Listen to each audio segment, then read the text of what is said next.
Global volcanic activity raises concerns concerning the 13 high-threat volcanoes that we have on the west coast. Now, if you see the video before this one, we've had 38 quakes in Mlount Hood alone just today. Cascade volcano, one of the very high-threat volcanoes of the west coast, according to USGS. We have Kilauea erupting, we have La Palma erupting, many other volcanoes around the Ring of Fire erupting. Global volcanic activity concerns of 13 active volcanoes on the US west coast. The eruption of the Hawaii volcano, Kilauea again. We're already eyeing volcanic peaks on America's west coast, which are also on the Ring of Fire.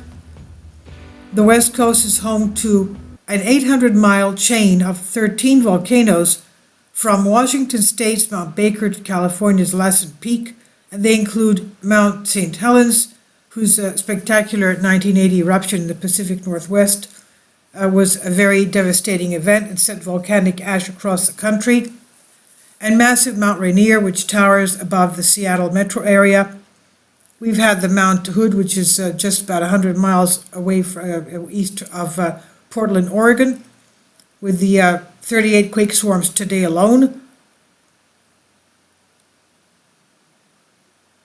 Now, the peaks are part of the Ring of Fire volcanoes that sit on tectonic plates, and Hawaii is not part of the Ring of Fire. It's in the mantle plume in the middle of the Ring of Fire.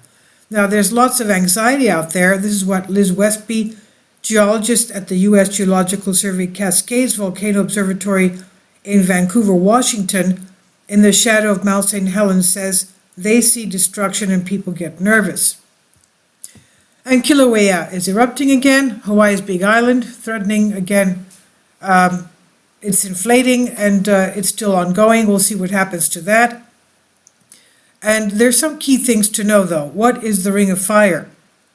Roughly 450 volcanoes make up this horseshoe-shaped belt. Kindly support my Patreon account. The daily posts are 5 videos daily, and they are totally different from what I have on my YouTube channel. Thank you so much for your support and that you find all my content so interesting. You'll find the Patreon account details in the description box below. Kilauea sits on the Big Island, and it has also close to it the world's biggest volcano, Mauna Loa. And the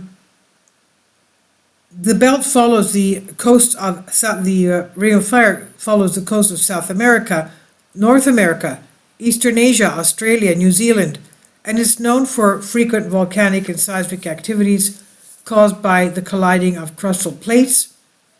America's most dangerous volcanoes are all parts of this Ring of Fire, and most are on the west coast, according to U.S. Geological Survey. Now, besides Kilauea, they include Mount St. Helens and Mount Rainier in Washington, Mount Hood and South Sister in Oregon, and Mount Shasta and Lassen Volcanic Center in California. And besides that, we have the Long Valley Caldera, which is a supervolcano in California as well.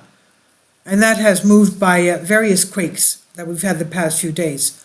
Now, images of lava flows from the ground, homes going up in flames in Hawaii, which happened a couple of years back, stoked unease among residents, Kilauea erupting again. And experts say an eruption on one section of the arc does not necessarily signal danger on other parts. Westby says these are isolated systems, but when will the west coast volcanoes erupt? No eruption seems imminent, experts say. The Cascade Volcano Observatory monitors volcanoes in the Pacific Northwest and posts weekly status reports, and all currently register normal. But, of course, the situation can change fast. All our mountains are considered active, and geologically speaking, things seem to happen in the Northwest about every 100 years. This is what John Offord, preparedness manager for the Washington Emergency Management Division, says. Things happen in Northwest about every 100 years. It's an inexact timeline, though.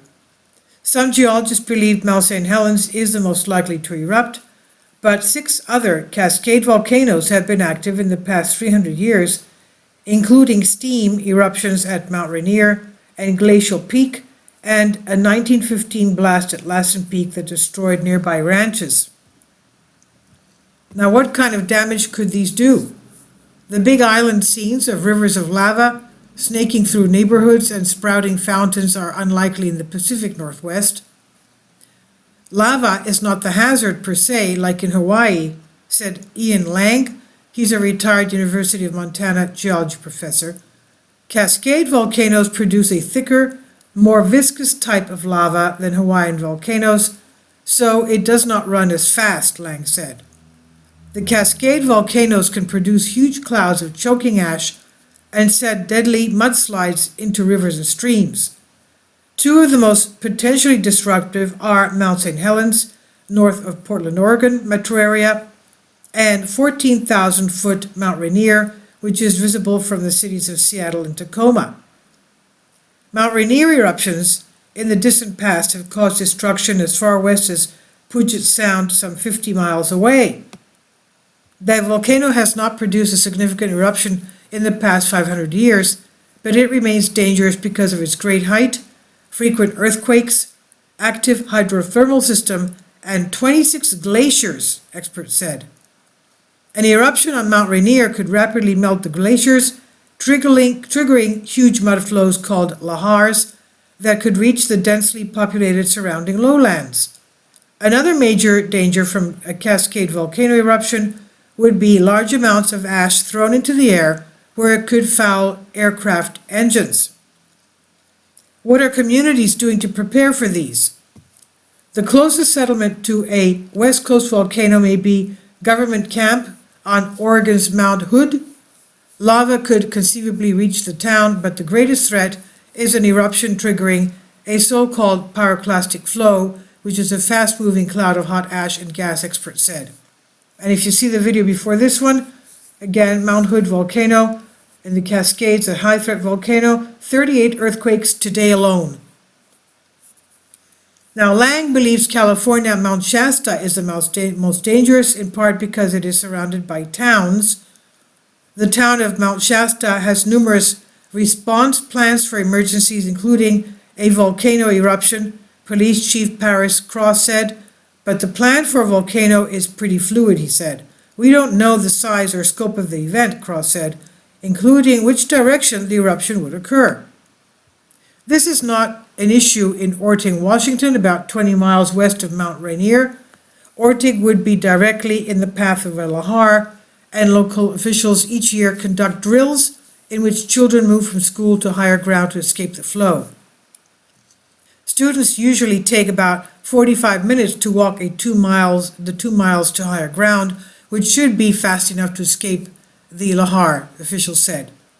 Our concern is ice and snow melting rapidly on Mount Rainier, said Chuck Morrison, a resident of a town of 7,600, who has long been involved in evacuation planning. He says, we need a quick way off the valley floor. Ortig is the town most vulnerable to lahar damage from Mount Rainier, according to U.S. Geological Survey. Scientists say that in the worst case scenario, a 30-foot high lahar, that's pretty high, obviously. It's like a 3-4 story building. A 30-foot high lahar with the consistency of wet concrete could rumble through Ortig at 50 miles an hour if volcanic activity suddenly melted snow and ice on Rainier. This is from Nicholas Yeranios, AP News' Sun Bennett Reality. Please leave your comments. Thank you for your support.